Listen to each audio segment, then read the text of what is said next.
এই যে আগে যারা আওয়ামী লীগ চেটেছে 15 বছর ধরে, সেই চাটাটা এখন জিব্বাটা একটু একবার কুলি করে বিএনপির দিকে জিব্বা বাড়িয়ে দিয়েছে। এটা বিএনপিকে বলতে হয় না আমাকে চাটো, কারণ সে জানে আগামী এখন আবার বেশ কিছুদিন ক্ষমতায় বিএনপিকে থাকবে, সুতরাং প্রচুর পরিমাণ বিএনপিকে চাপতে হবে। উপরে আল্লাহ, সারা পৃথিবীর যারা ধর্ম বিশ্বাস করে যে একটা গাছের পাতা নড়লেও সে জানে, আর রাষ্ট্রের মধ্যে এজেন্সি জানে দুনিয়ার সব।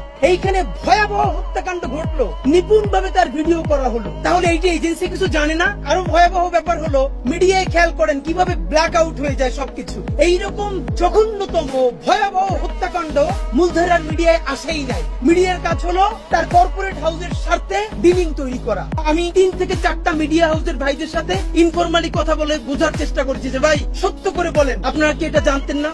ওনারা সঠিক উত্তর দিতে পারেন না। এর মানে হলো ওনারা জানতেন, কিন্তু ওনারা এত বড় ঝামেলায় যেতে চান নাই।